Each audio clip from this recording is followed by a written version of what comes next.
beaucoup d'être là. Merci. Voilà, alors une fois n'est pas coutume, nous recevons les metteurs en Oui, scène. d'ailleurs, les comédiens s'excusent. On en a une qui est au La Bruyère en ce moment dans M comme Marquise. Chloé Froget et Michel Papineski et Damien Boisseau ont des grosses journées de synchro. Il y en a un qui est la voix entre autres de Robin Williams, d'Harvey Keitel, de Jeremy Irons et j'en passe. Et puis l'autre c'est Matt Damon et Edward Norton. Bref, ils sont tous les jours derrière leur plateau. Ils sont tellement heureux de revenir au théâtre le soir. Et voilà, mais ils s'excusent de ne pas être là ce soir. Non, on comprend parfaitement. Alors c'est encore une histoire d'amour entre un père et son fils. Oui. Voilà, c'est très drôle. Il y a des soirs comme ça où les sujets se rencontrent, se croisent et ne se percutent pas parce qu'il y a toujours ce même amour et cette même quête à la fois de vérité, parce que là aussi c'est une recherche de vérité, mais aussi une vraie prise en compte de ce qu'est l'autre. Voilà, alors ça ne vient pas tout de suite, ça se fait pas à pas, et c'est quand même une belle réussite. Alors la chance que vous avez, c'est que vous avez 3 comédiens absolument magistraux. Ah, ils sont moi je suis amoureux de mes comédiens. Eh bien c'est très bien. Alors parlez-nous un peu de ces comédiens en vrai. Donc, il y en a 2. En fait, Michel Papineski, je l'avais rencontré quand on avait monté avec Bénédicte Le Marchand de Venise. Il jouait un Shylock et il a été incroyable. Il arrivait à donner une humanité au plus gros salaud de l'histoire. Et on a eu très envie de retravailler ensemble l'un comme l'autre. Et donc j'ai mis après, j'ai monté Les Caprices de Marianne après, puis j'ai mis en stand-by la compagnie pendant 2 ans pour trouver une pièce pour Michel. C'était le but. Voilà. Et Didier Caron, on était ensemble à Avignon, on m'a dit ouais, tu devrais jeter un coup d'œil au texte d'Isabelle de Toledo. Et j'ai vu la pièce. Bénédicte. Moi, je l'avais vu il y a 20 ans au Poche Montparnasse avec Olivier Marchal et Étienne Bierry et une comédienne, pardon, j'ai oublié son nom, pardon. Ouais. Et j'avais été tellement émue, tellement touchée par cette pièce, par l'amour entre le père et le fils, que quand Didier, avec qui je travaille, a proposé cette pièce, j'ai dit c'est un signe, il faut y retourner. J'ai vu la pièce.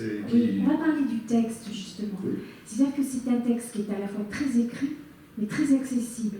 Ça n'est pas du tout, comment dirais-je, c'est pas presque les mots du théâtre, ce sont les mots de tous les jours. Ce sont les mots de la vie. C'est les mots de la vie, et c'est vraiment une réussite. L'agencement est fait de telle manière. En fait, le texte est comme son auteur, c'est-à-dire tendre et élégant. Voilà.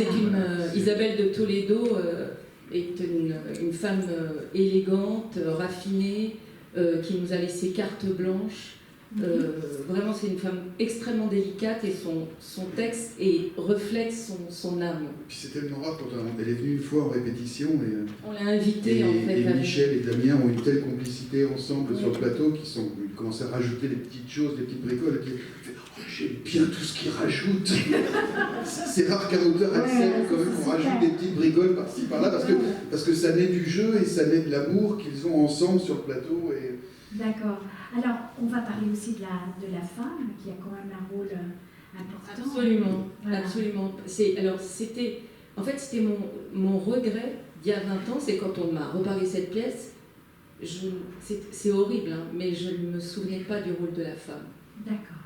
J'ai été tellement marquée peut-être par la présence d'Olivier Marchal et Étienne Bierry, qui étaient tellement... Et du coup, on a voulu, on a tenu, et on fonctionne tous les deux vraiment très en symbiose. On finit les phrases de l'autre en général quand il me coupe pas. Enfin bon bref. Et en fait, c'est une histoire. Enfin, c'est plusieurs histoires d'amour. C'est l'histoire d'un père et d'un fils. De ce père qui a perdu sa femme et qui a toujours l'amour de sa Lily, de sa femme. De ce fils et de cette femme voilà, lui, il travaille tellement, il en oublie sa famille, il en oublie sa femme, mais dans un couple, quand ça va pas, c'est pas toujours tout blanc ou tout noir d'un côté. Et on voulait pas que ça soit la garde de service qui, voilà. Voilà, c'est pas du tout ce qu'on a. Et voilà, on voulait... c'est qu'on a un jeune vieux et un vieux jeune. Voilà. Les rôles sont complètement inversés. Oui, ce jeune qui se tue à la tâche et qui en a oublié de vivre, et ce vieux qui est resté éternellement jeune et qui veut vivre, qui va apprendre. S'il va à la maison de retraite, il veut bien y aller, mais il veut prendre des cours de claquettes, quoi. Voilà.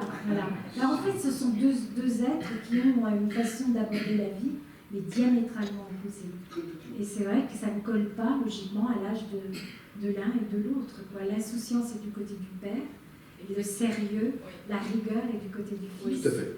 C'est vraiment très très bien joué. Alors, et puis c'est drôle. Alors, il y a beaucoup, les extraits qu'on a vus, c'est vrai que ça note aussi ce côté drôle de la chose. C'est poignant aussi, bien évidemment. On ne va pas spoiler, je crois qu'on dit comme ça maintenant. Voilà, on ne va pas dévoiler la fin. Voilà, donc on ne va pas faire ça. Moi, j'aimerais aussi parler des décors. Ils sont bien réussis, ces décors. C'est gentil.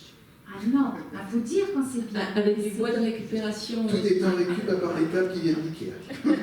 Bon. Non, mais en fait, on a voulu avec Cynthia recréer ce bar de. Parce que ça se passe en Bretagne. Bretagne, en bord de mer. Et on a essayé de retrouver quelque chose qui pourrait venir de la mer. Voilà. Le bar, c'est du bois flotté. Le tableau est sur du bois flotté. Le bar, on y a fait des petites retouches de peinture comme si la peinture avait été décapée par la mer. Ouais. Et les lumières sont là aussi pour le mettre en valeur. Parce que les lumières de Sébastien Reynaud qui sont absolument merveilleuses. Tout à fait.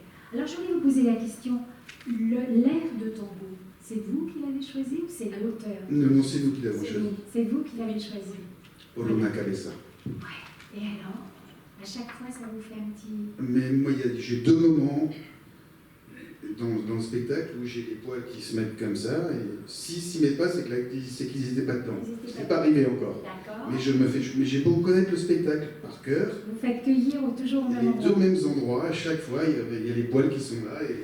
Dont le morceau de tango, bien sûr. Bien sûr, bien sûr. Mais sinon, les autres musiques ont été Ce sont des airs connus, mais qui remontent maintenant aux 70 ans, et qui ont été réorchestrés par quelqu'un de la compagnie, par Lionel Bossala. D'accord. Bon, c'est vraiment très... comment dire, ça aussi, c'est encore, on est dans l'humain, pur et dur. Voilà, la recherche de l'amour. Oui, avec tous les non-dits. Et moi, ce qu'on a mis dans le dossier de presse, ce que j'aimerais, c'est qu'un jour, à chaque sortie de représentation, il y ait une personne qui sorte, puis qui se cache et qui prend son téléphone et qui fait « Papa, maman, vous allez bien ?» Parce qu'on prend toujours nos proches comme acquis. Voilà, on les a, ils sont là. Et on parle que l'été à la télé, il fait un verre très chaud, prenez soin de vos proches. Ben non, il faut prendre soin tous les jours de nos proches. Exactement, ça c'est vrai. En tout cas, vraiment, c'est un très joli moment de théâtre, plein de douceur, plein d'humanité et surtout, comment dire, à la fois très gai, même au pire moment, ça reste gai. Et ça, c'est une belle leçon de vie aussi, hein, parce qu'on apprend à rebondir là-dedans. Et ça, c'est une vraie réussite. Alors, donc, ça se joue au Studio Héberto, tous les mardis, mercredis à 19h jusqu'au 25 mai. Voilà, donc allez les applaudir, vous verrez. Un beau moment de théâtre aussi. Merci beaucoup. Merci beaucoup. Merci.